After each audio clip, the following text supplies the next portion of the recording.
on JG9 News, we have a lot of new videos out, including the Saints' bizarre justification for keeping on Dennis Allen as their head coach, the Cowboys deciding to bring back Mike McCarthy for another season, and the news that Reba McEntire is doing the national anthem at the Super Bowl. Make sure to check the link in the description to find out more, and subscribe now to JG9 News. And now, on with our feature presentation. During the 1999 NFC Divisional Round of the playoffs, when Washington played Tampa Bay for a spot in the NFC Championship, the storyline was the absolute stupidity of this man right here, Washington wide receiver Michael Westbrook. I talked about this in a previous video of mine, so if you want to learn more about the situation at hand, you can do so by clicking the card in the upper right corner. However, to make a long story short, leading up to the game, Westbrook talked about how the Buccaneers' defense wasn't anything special, even though they were one of the best in football, and even though they had two future Hall of Famers in that secondary alone in John Lynch and Rondé Barber. Westbrook played his worst game of the season, as he managed to compile one catch for 4 yards throughout the entire game. And afterwards, he still ran his mouth and said that Tampa's defense wasn't anything special. It was a really stupid situation for a ton of reasons, not the least of which being that the Buccaneers had an incredible defense that you could make a legitimate argument for being the best in football that year. But we don't really remember the 1999 Buccaneers and their defense today for a few reasons, despite how good they were. Number one, we remember the Bucs team that put it all together 3 years later and won the Super Bowl, scoring defensive touchdowns left, right, and center. But number two, we don't remember them because 1 year later, a defense entered the scene that was going to take the NFL by storm and would be considered to be the greatest defense ever assembled. Which is why, if you're watching this man right here, Oakland Raiders running back Tyrone Wheatley, it's probably not a good idea to say how bad that defense is, especially after they just destroyed you and held you completely in check during the game at hand. But after the 2000 AFC Championship, that's exactly what happened when running back Tyrone Wheatley, for some bizarre and inexplicable reason, decided to bash the vaunted Baltimore Ravens defense for not being very good, even after his team did nothing, and even after he did nothing. Because this is the story behind the dumbest player in the history of the AFC Championship. Before I talk about the actual incident in question and what exactly went down, we need some context to understand the importance of this game, who the player was that made these asinine comments, and what exactly he was going up against on the defensive side of the ball, as in, arguably the greatest defensive unit in the history of the sport. It's January 14th, 2001, and we're over in Oakland for the AFC Championship between the Oakland Raiders and the Baltimore Ravens, an unlikely matchup a few months before, seeing as neither team made the playoffs in 1999, but the reality of the situation today. If the Raiders win, it's their fourth appearance in the big game, and their first since Super Bowl 18, which you can learn more about by clicking the card in the upper right corner. And coincidentally, much like Super Bowl 35, that game also took place in Tampa. If the Ravens win, then they take on the New York Giants in what would be their first appearance in the Super Bowl in franchise history.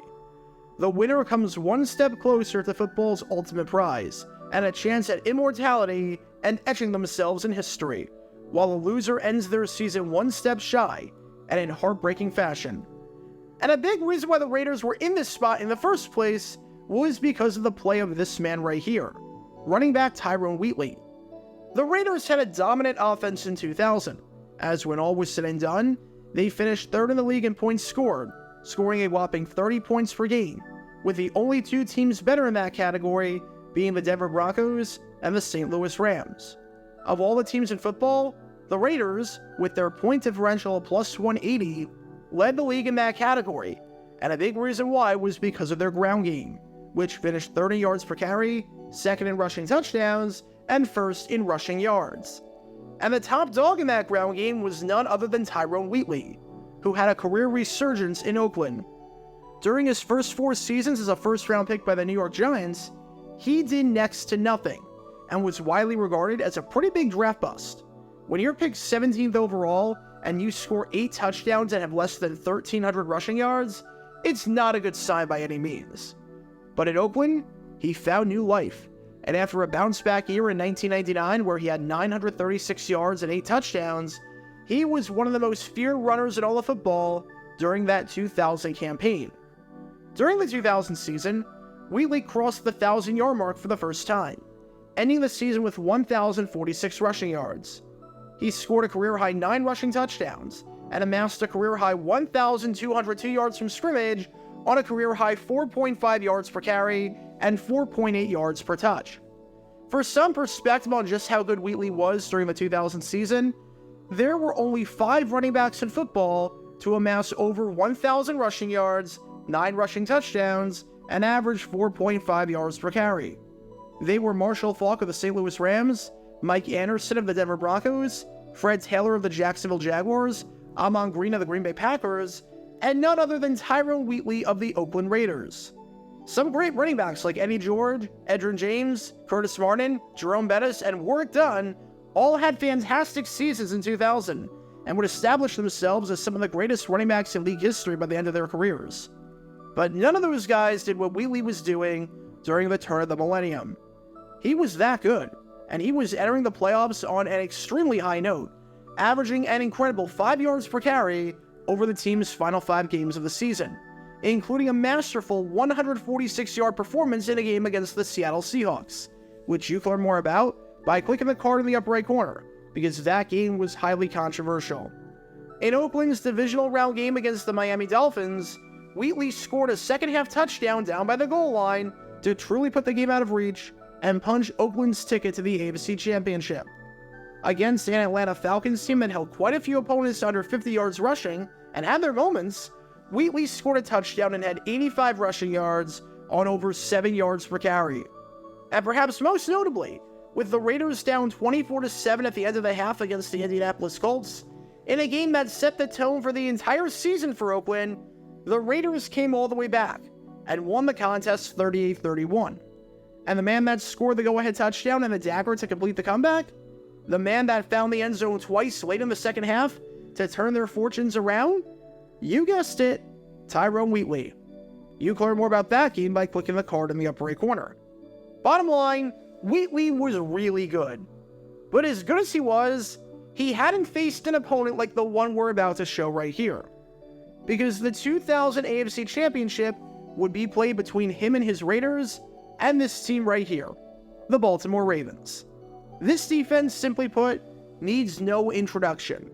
It's widely regarded as one of the greatest defenses of all time, and you could make the argument that it is the greatest defense ever assembled. I mean, just listing off the names, you would think it was an all-star lineup, and that's because it was, as 7 of the 11 starters in that defense would make at least one Pro Bowl in their career, with some, like linebacker Ray Lewis and safety Rod Woodson, making it to the Pro Football Hall of Fame. The Ravens allowed a mere 165 points all season, or 10.3 points per game. That was the number 1 total in the league. They shut out 4 opponents, and held another 6 to single digits. In their last 7 games before the AFC Championship, they allowed 50 points. That's about 7 points per game, and that was over the course of 2 months. And while the Ravens had a stacked defense all across the board, their specialty was in stopping the run. Hands down, it was in stopping the run, where they led the league in rushing yards allowed, rushing yards per carry allowed, and rushing touchdowns allowed. During the regular season, the average NFL team allowed 1,800 rushing yards. The Ravens allowed 970, or roughly half of that. During the regular season, the average NFL team allowed 112.5 rushing yards per game. Only one time did the Ravens allow more rushing yards than that in a game, and that was when they allowed 120 in a Week 9 loss to the Pittsburgh Steelers. In one win against the Cincinnati Bengals, they held the Bengals to 4 rushing yards. Keep in mind, a few weeks later, Bengals running back Corey Dillon would set the single-game rushing record of the time by posting 278 rushing yards against the Denver Broncos. And on this day, the Bengals had 4 rushing yards total. Over Baltimore's last 7 regular season games, the Ravens allowed 355 rushing yards total, or about 50 yards per game. And at a time where the average defense was allowing 4.1 yards per carry, the Ravens were allowing 1.5 yards less than that, allowing 2.7 yards per carry, being the only team in the league to be under 3 yards a carry. I think I've hammered the point home enough. The Ravens were a darn good defense, especially against the run. And this was going to be a tough battle for Tyrone Wheatley and the Raiders, because this was the unstoppable force against the immovable object. This was the number 1 rushing attack against the number 1 rushing defense. And on this day, the Baltimore Ravens won. Not only did they win the game 16-3, thanks to the longest touchdown from scrimmage in conference championship history, when Trent Dilfer hit Shannon Sharp from 96 yards out, and what was the only touchdown of the game, but they did it because they were able to keep this man right here, Tyrone Wheatley, in check. The Raiders' rushing offense got nothing going, as Wheatley, despite having 12 carries on the day, finished with 7 rushing yards. That's it.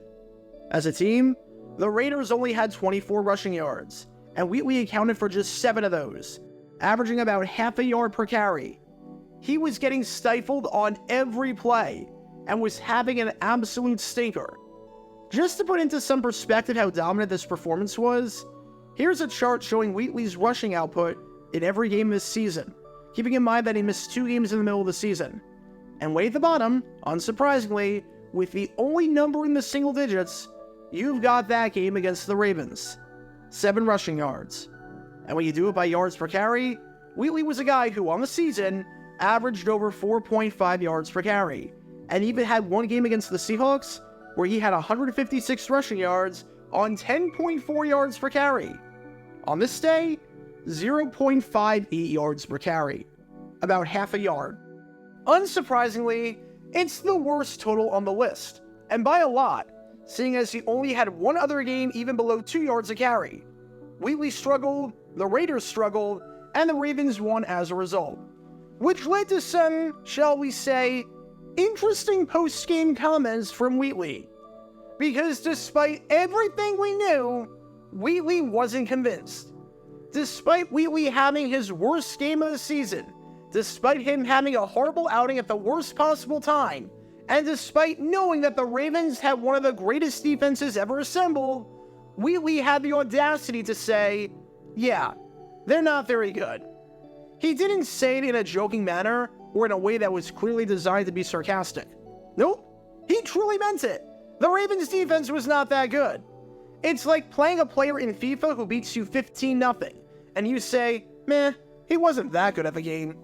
That's what this was like.